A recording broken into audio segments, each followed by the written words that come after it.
지난 한 주간 또 세미나도 있었고 또 기도의 제목도 있어서 여러 곳 다니면서 예배도 드리고 하는 시간을 좀 가졌습니다.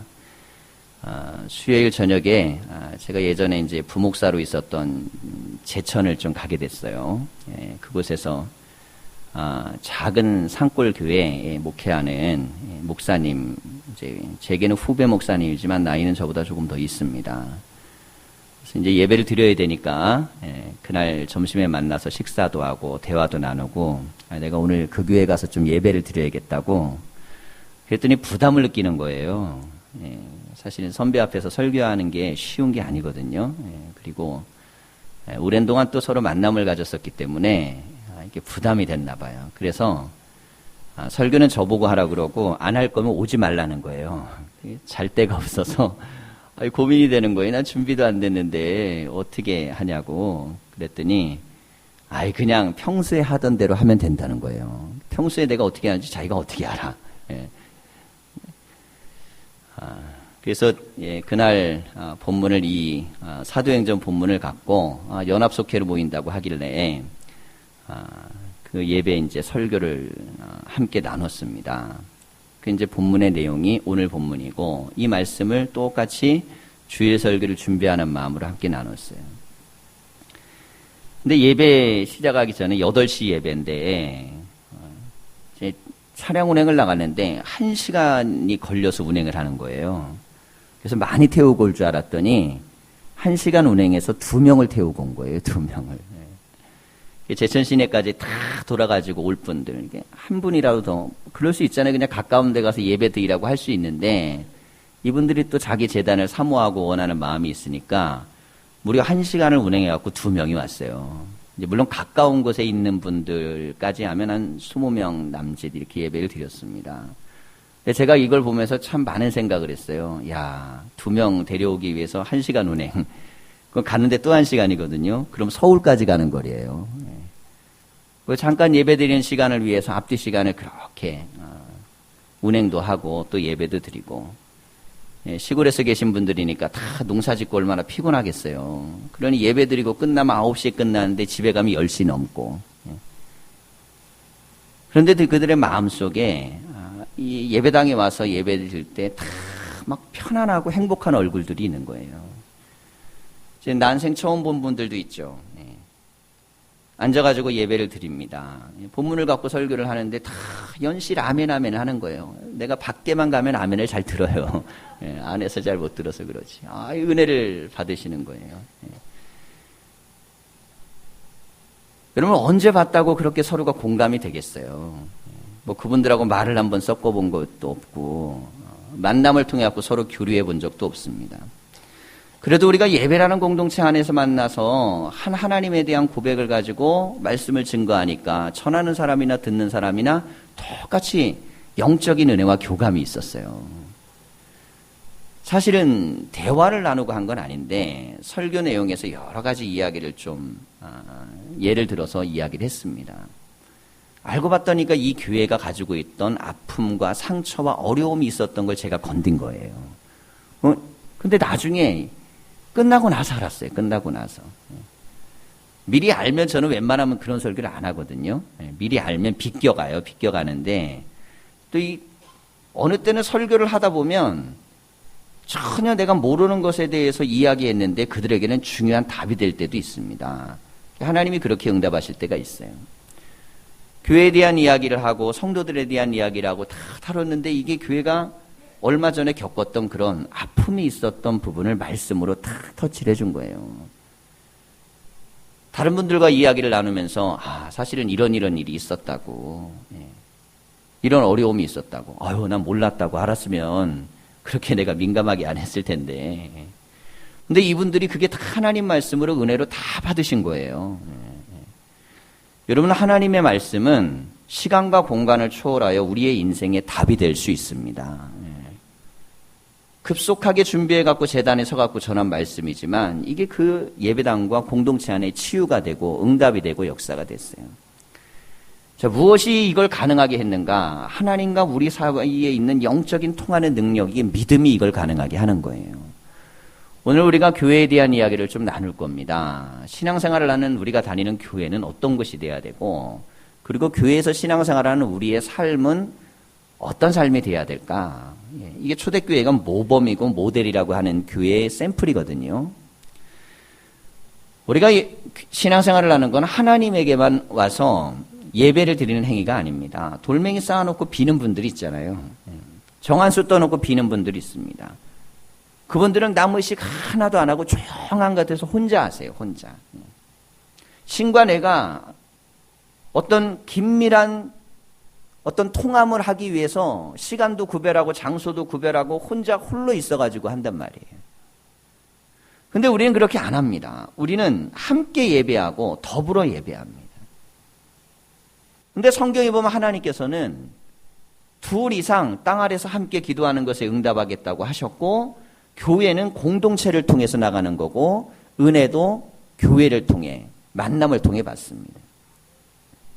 그러니까 하나님하고의 관계만 잘 이루어지는 게 신앙이 되는 게 아니고, 신앙은 공동체, 교회와 함께 잘 돼야만 신앙이 되도록 하나님이 그렇게 우리의 삶을 설계해 놓으신 거예요. 여러분, 그러니 믿음의 공동체에서 은혜를 받아야만 내 삶에도 은혜가 들어옵니다. 교회가 은혜가 돼야 돼요.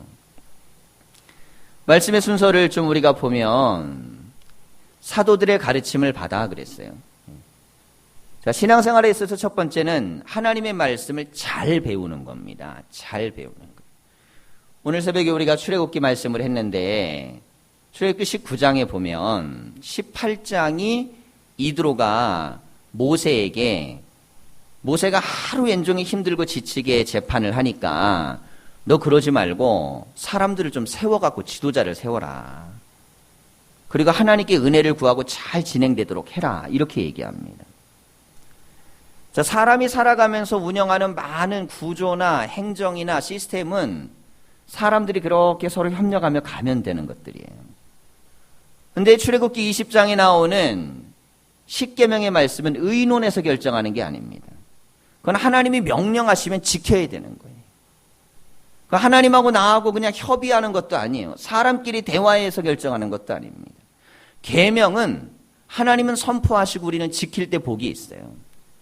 그래서 19장 말씀에 보면 너는 나의 말을 잘 듣고 잘 들어야 된다는 거예요. 우선 잘못 들으면 안 돼요. 내용을 잘 들어야 돼요. 그리고 의도를 잘 파악해야 됩니다. 내용을 잘 듣고 의도를 잘 파악하고 그걸 지키는 자에게 하나님의 백성이 되는 은혜를 주시겠다고 했습니다.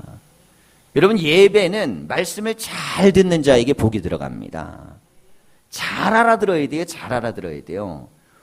하나님의 말씀을 전하는데 이 말씀은 은혜 받으라고 주는데 시험 드는 사람이 있고, 변화되라고 이야기하는데 변화가 되지 않는 걸로 알아듣는다면 그것은 자기의 인생에 복과 은혜가 안 되는 거예요. 그러니까 내용도 잘 알아듣고 의도도 잘 알아들어서 이걸 지키는 사람에게는 거룩한 나라와 백성이 되는 은혜를 주셨어요. 그러니까 예배는 말씀을 통해 우리가 하나님과 교통하는 이런 통하는 역사가 있습니다. 자, 그런데 이렇게 예배와 설교를 통해 서로가 잘 통해요. 하나님과. 그런데 예배만 드리고 신앙생활이 되는 게 아니잖아요. 우리 주변에는 사람이 있습니다. 함께 신앙생활하는 사람. 함께 신앙생활하는 사람하고도 잘 통해야만, 그래야만 은혜가 돼요. 자, 오늘 말씀의 본문을 우리가 좀 읽으면서 함께 보려고 합니다. 사도의 가르침을 받아 서로 교제하고 그랬어요. 설교만 잘 듣고 예배 자리만 한번 앉아있다 가는 게 아니고 신앙생활을 잘하면 영적인 교제의 공동체를 이루어야 되는 겁니다. 자, 이런 교제가 이루어지는데 떡을 떼며 오로지 기도하기를 힘쓰니라 그랬습니다. 자, 떡을 뗀다는 거는 함께 예수 그리스도의 피와 살을 나누면서 그리스도의 은혜를 생각하고 함께 식탁을 대하면서 그러면서 열심히 기도한다는 거예요. 그러니까 하나님하고만 통하는 게 아니라 사람하고도 잘 통하는 관계가 되죠. 자, 인간의 관계라는 게 이런 겁니다. 인간관계는요, 세 가지의 통하는 관계가 있어요. 첫째는 생각이 통하는 사람이 있어요. 생각이 좀 비슷해요, 그 사람이. 자, 두 번째는 말이 통하는 사람이 있어요. 세 번째는 믿음과 신앙이 통하는 사람이 있습니다. 근데 이게 세 개가 다 통하면 좋아요. 생각도 통하고 말도 통하고 믿음도 통하면 세상에 그런 만남이 없어요. 가장 좋은 만남이에요. 그 만남이. 그런데 이게 엇갈림이 있습니다.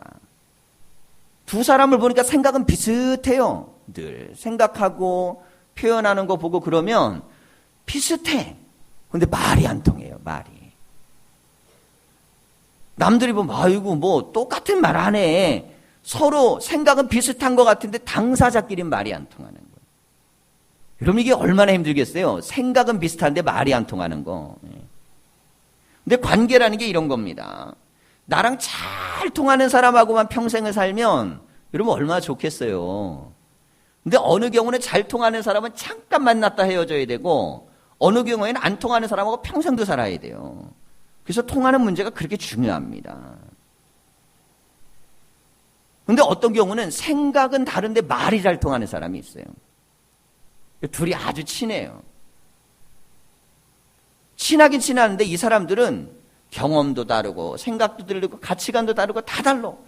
그냥 물어봐요. 아니 당신들은 그렇게 다른데 왜 이렇게 친하냐고. 그럼 그래요. 우리는 달라갖고 친하다고. 서로 너무 달라가지고 달라서 친하다는 거예요. 여러분 생각이 다른데 어떻게 말이 통할까요? 어느 경우는 생각은 비슷한데 왜 말이 안 통할까요? 생각이 비슷한데 말이 안 통하는 것은 90%의 다름, 이 같음을 보지 못하고 10%의 다름 속에 헤매고 극복을 못 해내는 거예요.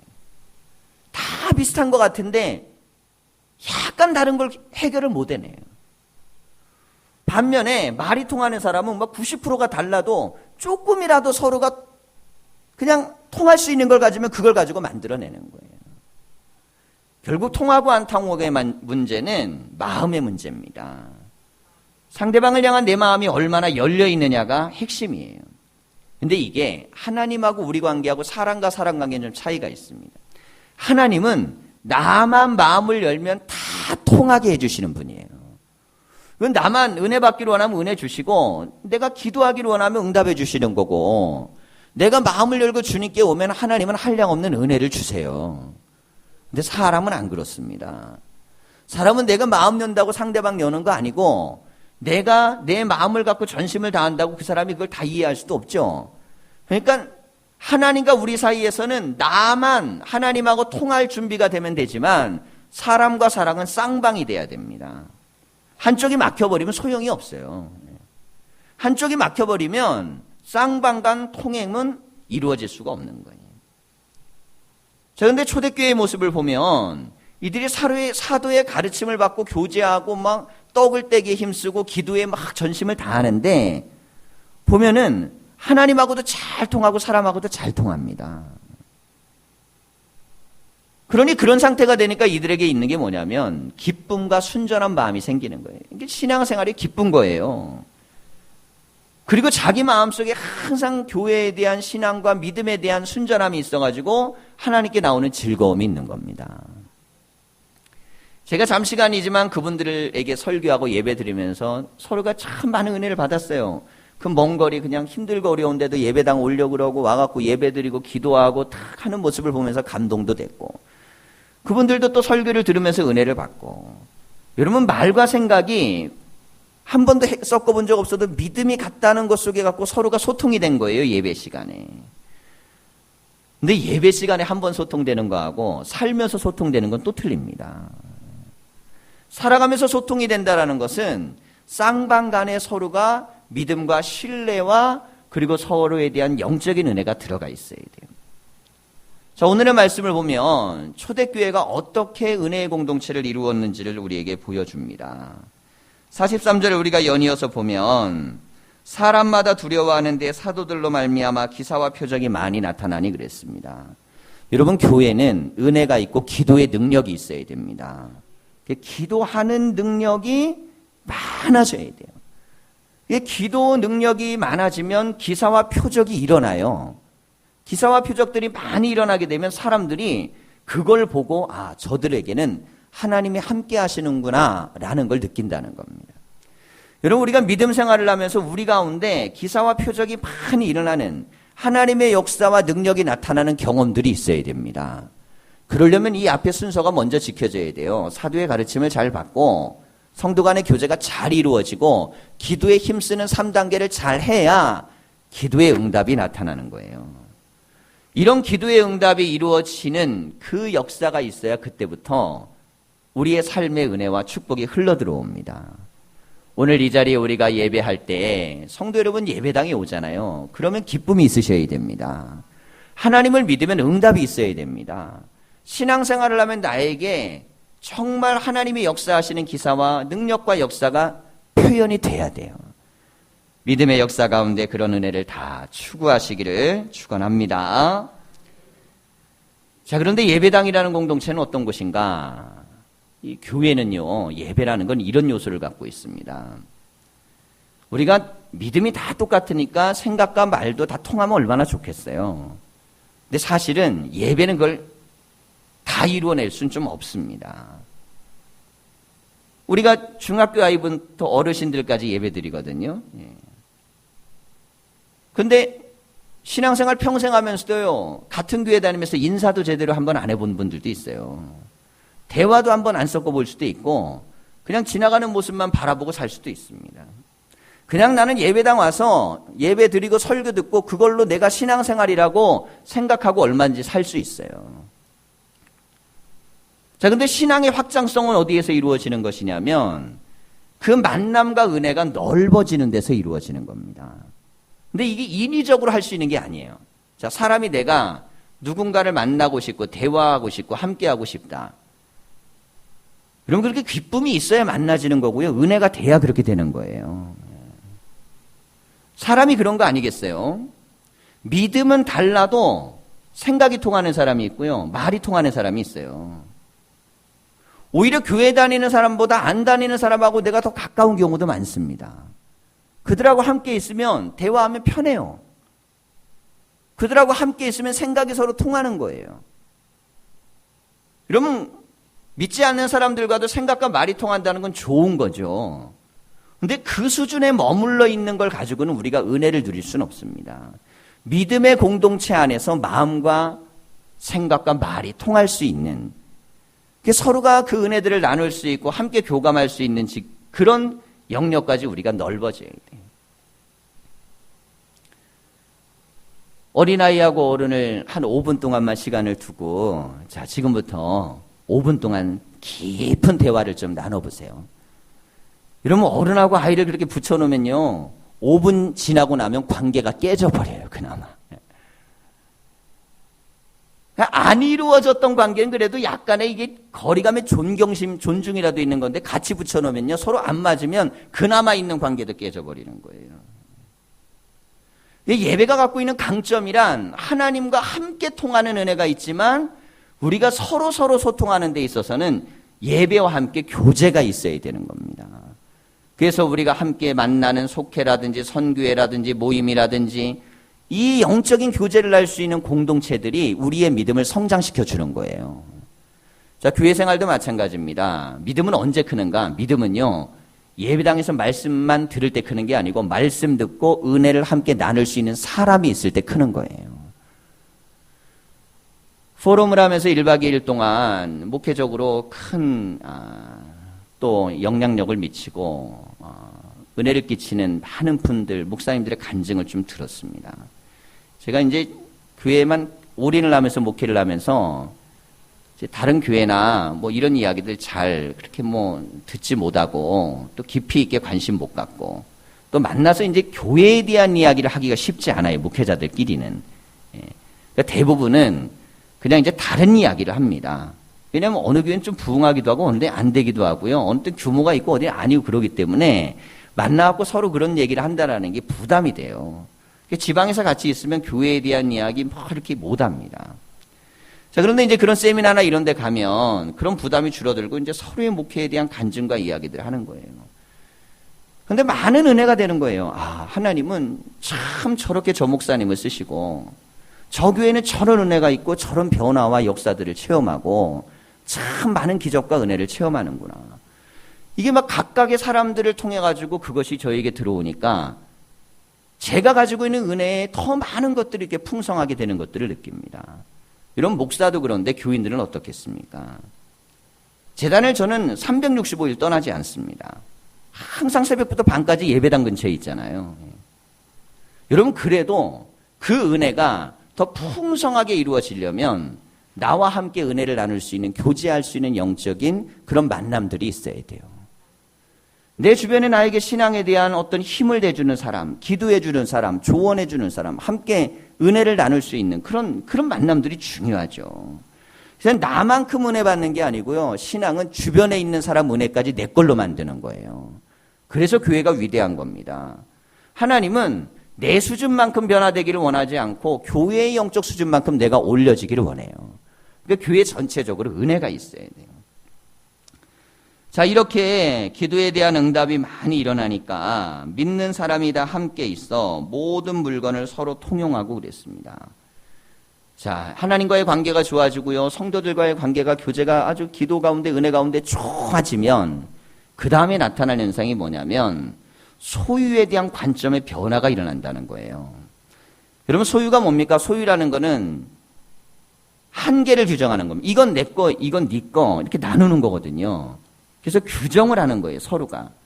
그리고 이게 불분명하면 분쟁이 생겨버립니다. 그래서 애매모호하면 분쟁거리가 되잖아요. 분명한 게 좋습니다.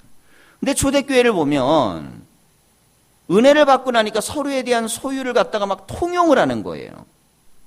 자, 이건 뭐하고 똑같냐면, 지금은 잘 모르겠어요. 예전에 저희 어렸을 때, 초등학교 때는 그 한 책상에 2명이 앉았거든요. 그래갖고 짝꿍이 있었어요. 지금은 짝꿍을 놓더라도 책상 의자 따로따로 놓는 경우도 많더라고요. 그때는 2명이 들어가는 그런 책상이에요.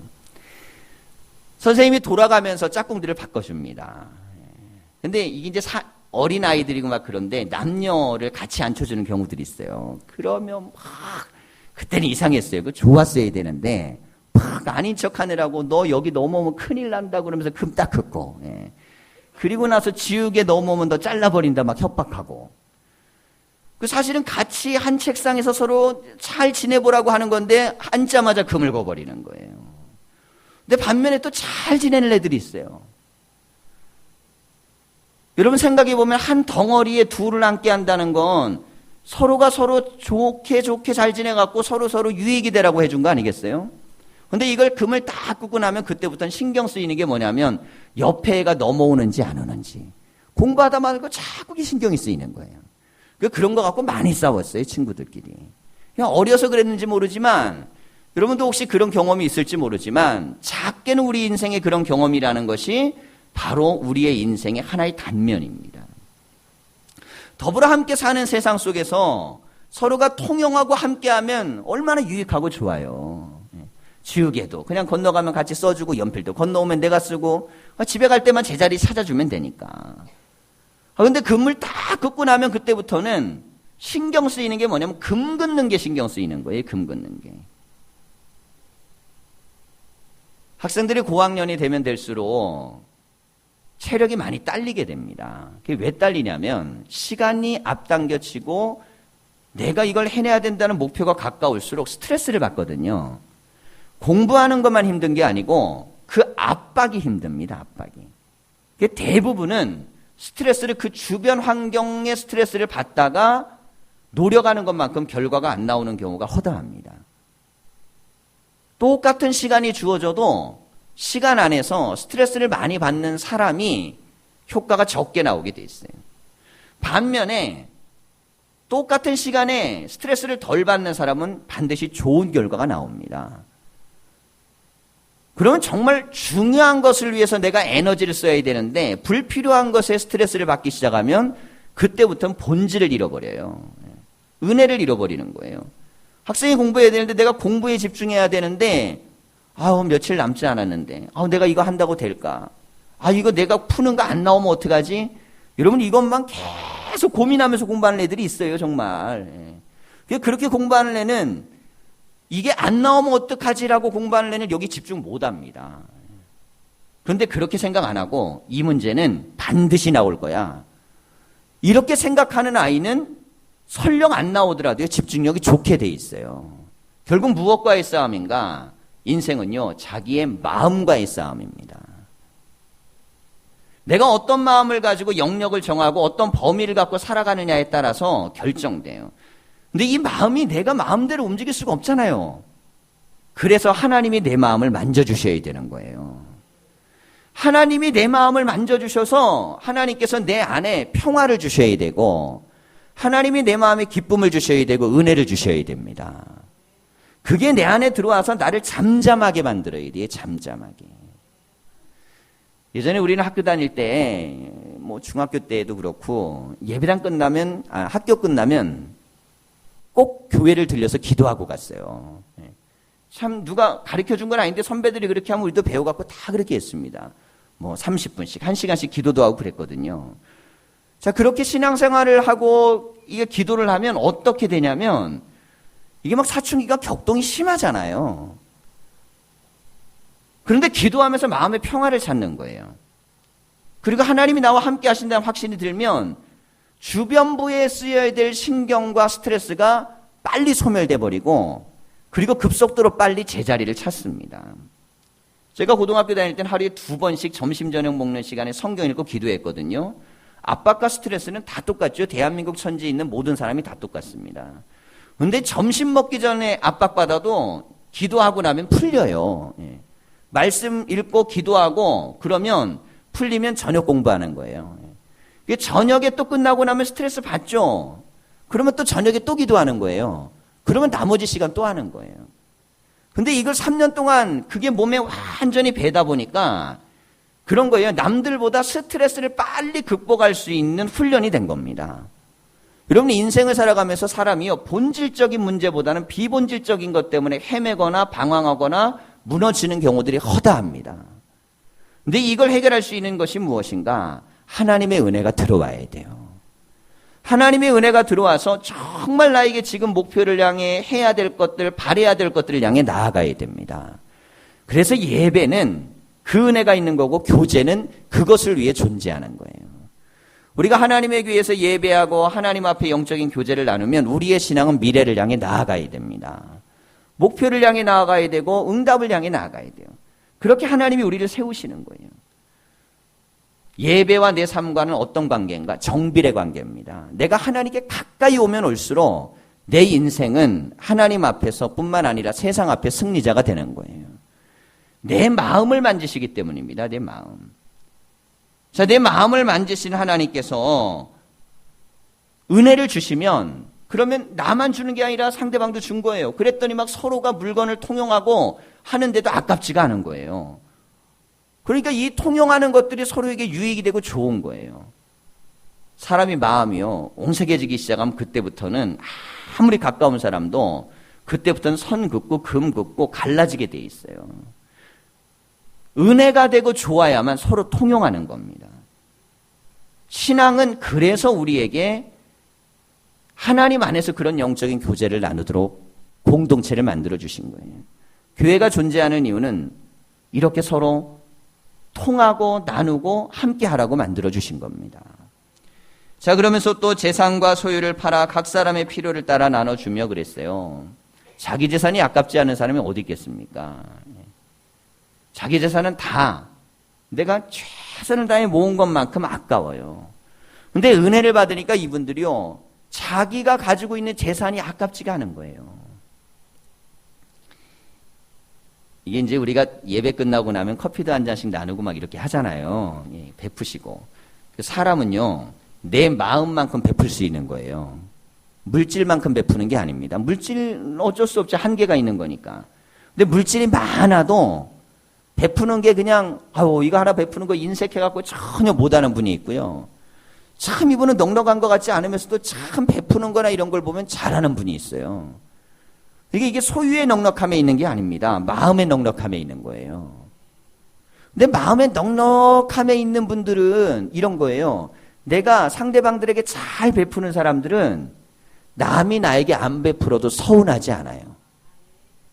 이상하죠? 내가 잘 베풀면 상대방이 나한테 잘 베풀어야 된다고 생각할 거 아니에요. 근데 그렇지가 않습니다. 내가 잘 베푸는 사람은 상대방이 나에게 안 베풀어도 서운하지가 않아요. 근데 내가 안 베푸는 사람은 남이 나에게 안 해주면 서운해집니다. 이게 이상한 반비례가 있어요. 여러분 잘 섬기고 나누는 분들을 보세요. 섬기고 나누는, 뭐 예를 들어가지고 기부를 한다든지 나누든지 섬기든지 이렇게 하는 분들은요, 내가 많은 걸 내놓고 나서 남들이 뭐 그래도 그거에 대해서 그렇게 별로 신경 안 써요. 그럼 뭐라 그러면, 이건 제가 기뻐서 하는 거예요. 그래요, 기뻐서. 네. 내가 기뻐서 나누는 거기 때문에 남이 나를 어떻게 인정하느냐 아니냐 이걸 보면 안 되죠. 여러분 내가 나누는데 내가 나누고 섬겨요. 그랬더니 남들이 이걸 보고 아이고 이걸 잘하나 못하나 한번 지켜볼까 그런 마음 가지면 두세 번 하다가 그 사람 못합니다. 네. 평가를 바라보고 나누는 사람은 절대 못하는 거예요. 나눔 속에는 행복이 있어야만 그래야만 나눔이 가능합니다. 내가 이거 나누어주면 남들이 어떻게 살까가 그분은요 인생에 있어서 절대로 성공적인 인생을 살 수 없습니다. 그냥 있는 모습 그대로 기쁨과 감사와 행복이 있어 나눠주는 분은 주변이 다 기억합니다. 다 기억해요. 많은 분들 중에 인생을 살아가다가 어려운 절망적인 환경에서 어려움을 당하는 경우들이 있습니다. 자, 그런데 절망의 환경에서 모든 걸 다 잃었는데 주변의 분들이요 다 도와주는 거예요. 왜냐하면 이분은 평상시에 너무너무 잘 뿌려놓은 거야. 잘 뿌려놓은 거예요. 그냥 애정을 가지고 도와준 거예요. 선한 마음을 갖고 베푼 거예요. 돌려받을 생각을 한 게 아니에요. 근데 때가 돼서 내가 어려우니까 이 사람들이요 기억하는 거예요. 그때 그분 나 많이 도와줬는데, 내가 신세 많이 졌는데, 내가 인생 살면서 그래도 그분 덕을 봤는데, 내가 많이는 못해도 이렇게라도 도와드려야지. 여러분 삶이 성패가 어디에서 결정나겠습니까? 일의 성공에서 결정나는 게 아니고 성패는 관계에서 나는 겁니다. 하나님과의 관계와 사람과의 관계에서 성패가 나는 거예요. 우리가 믿음으로 신앙생활을 할 때마다 이런 마음을 가져야 돼요. 하나님 안에서 내 영혼이 진정한 성공적인 인생을 살려면 여러분 내가 기쁨으로 섬기고 나누는 것이 은혜가 돼야 됩니다. 내가 돼야 돼요.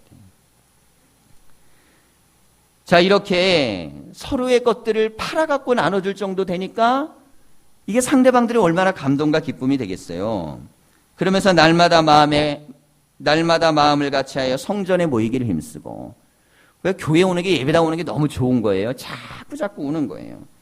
집에서 떡을 떼며 그랬습니다. 그러니까 예배당에서 모이는 것만해도 너무 아쉬운 거예요. 밖에 나가고도 자꾸 만나고 싶은 거예요. 예수 이름 안에서 만나고 싶고 대화하고 싶고 은혜를 나누고 싶고 기쁨과 순전한 마음으로 음식을 먹고 그랬습니다. 오늘의 제목의 말씀입니다. 은혜가 되고 기도가 풍성하고 기적이 일어나고 신앙이 행복하니까 예배당 오는 게 행복하고 만나는 게 기쁘니까 기쁨이 있는 거예요. 기쁨이. 여러분 신앙생활의 기쁨은 내가 하나님 안에서 은혜를 받을 때 기쁜 것이고 내 주변에 믿음의 좋은 분들이 있을 때 기쁜 겁니다. 나에게 은혜와 사랑을 끼칠 수 있는 믿음의 좋은 공동체가 있는 게 기쁜 거예요. 그러면 내 마음이 온전히 순전하니 뭡니까? 순전하라는 것은 하나님을 향해서만 마음이 다 들여지는 거예요. 온통 머릿속에 생각이 뭘로 가득하냐면 하나님 은혜로 가득해요. 말씀으로 가득하고 은혜로 가득하고. 아이들이 막 게임 같은 거 하잖아요. 그러면 이 아이들은요 눈만 감아도 막 게임이 막 이렇게 막 계속 연상돼요. 칠판 쳐다봐도 그 게임이 왔다 갔다 하고. 아무리 머리가 좋아도 시간 지나면 걔네들은 전부 다 안 좋아지게 돼 있습니다. 그거는 시간과의 싸움이에요. 왜 그러면 뇌가요 뭐가 즐거운지를 알아요. 뇌가 뭐가 즐거운지를 알아요. 게임이 즐거운 거하고 여러분 칠판에 글씨가 즐거운 거하고 이게 장기적인 싸움인데 처음에 어떤 것이 중독되느냐에 따라 갖고 그게 시간 지나면서 달라지게 돼 있어요. 인생 자체가 달라지게 돼 있어요.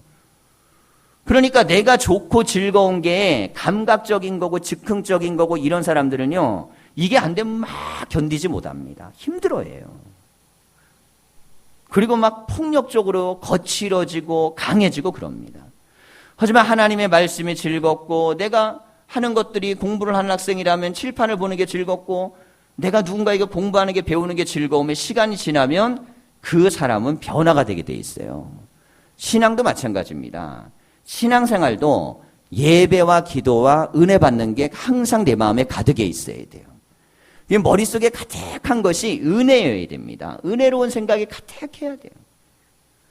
마음과 생각 속에 가득한 것이 하나님이 주신 은혜요, 신앙의 기쁨과 감사가 가득하면, 그러면 여러분 내 안에 충만한 기쁨과 순전함이 있어요. 그런데 그 만남에 또 그런 만남을 하나님께 만나게 해주시는 거예요. 믿음이 통하는 사람은 생각과 말이 통하는 사람을 만나게 돼 있습니다. 통하는 사람끼리 어울리게 돼 있어요. 기도가 통하는 사람들끼리는 기도 이야기를 하면 몇 시간씩 막 이야기를 해도 지치지가 않는 거예요. 야, 너 그런 기도했냐? 나 이런 기도했는데 이렇게 은혜 받았냐? 저런. 기도가 통하는 분들은요, 기도에 대한 이야기를 하면 막 줄줄이 나옵니다. 말씀에 은혜 받은 것이 통하는 사람들은 말씀 이야기를 나누다 보면 구절 나오는 거예요. 신앙생활을 하면서 내가 간증이 있는 것이 통하는 사람은 주저리 그런 얘기가 나옵니다. 여러분, 신앙 속에는 순전한 고백들이 있어야 돼요. 입술 속에서는 하나님이 나에게 주신 은혜에 대한 고백들이 흘러나와야 됩니다. 그게 교회고, 그런 교회가 모두를 행복하게 만드는 영적인 교회가 되는 거예요. 오늘 우리가 하나님 앞에 왔습니다. 여러분, 신앙생활은요, 기쁘라고 하는 거고 행복하라고 하는 겁니다. 그러려면 신앙이 행복하고 기쁘려면 이 말씀의 원리대로 우리가 하나님 앞에 서야 돼요. 여러분, 내 머릿속에 뭐가 가득한지를 생각해 보십시오. 하나님의 말씀이 가득합니까? 그분은요, 영적으로 충만한 겁니다. 내 마음속에 막 기도를 하고 싶고 은혜 받고 싶은 마음이 간절합니까? 하나님은 거기에 역사하시는 거예요.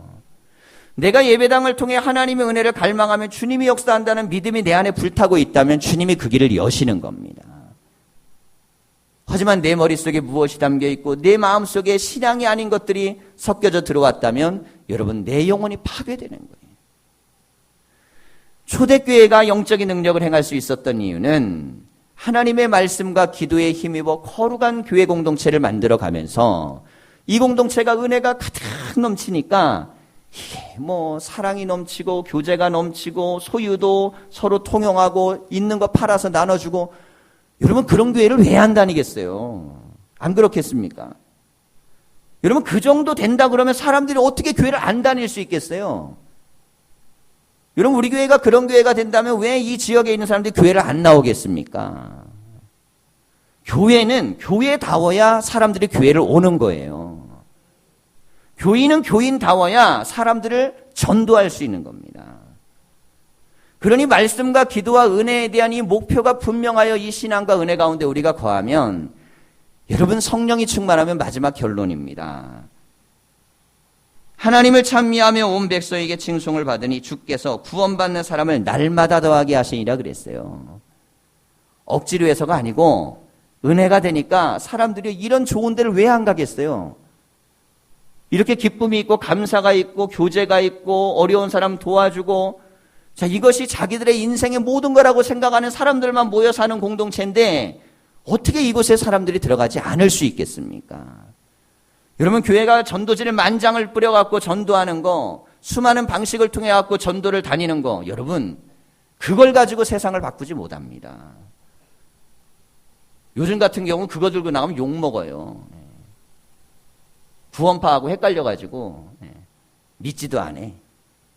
정말 중요한 건 삶의 기쁨이 있는 분들이요, 너무너무 기쁨과 감사가 있어서 그냥 주변 사람들에게 그냥 그래서 얘기하는 거예요. 기쁘다고 즐겁다고 행복하다고. 그러면 그 사람들의 마음속에 여러분 어떻게 느끼겠어요? 여러분, 그래서 교회는 하나님의 말씀이 왕성하고 말씀대로 일어나는 은혜가 있어야 됩니다. 오늘 우리가 초대교회의 이 건강하고 능력 있는 교회에 대한 모델을 함께 나누면서, 여러분, 우리가 믿음이 통합니다. 그럼 말도 통하고 생각도 통해야 돼요. 이 말은 은혜의 말이어야 되고 우리의 생각은 하나님이 기뻐하는 생각이어야 됩니다. 하나님이 기뻐하시는 말과 생각이 통하는 공동체는 금방 가까워지고 금방 은혜가 되고요, 오랜 동안 생활을 해가지고 사귄 것처럼 그렇게 우리에게 서로에게 은혜가 되는 거예요. 주님 앞에 나와 예배할 때 우리의 교회가 그런 교회가 돼서 더 많은 이들이 은혜를 받고 더 많은 이들이 주님께 돌아오고 오늘의 말씀처럼 구원받는 역사를 이루어내는, 하나님의 교회는 사람이 세우는 거고 사람이 망치는 겁니다. 하나님의 교회는 믿음대로 가면 세워지는 거고 믿음에 반하면 무너지는 거예요. 우리가 믿음의 말씀들을 붙들고 하나님 말씀 위에 견고 있으시고 영적인 충만한 가운데 이 초대교회 같은 은혜를 다 누릴 수 있기를 간절히 축원합니다. 기도하겠습니다.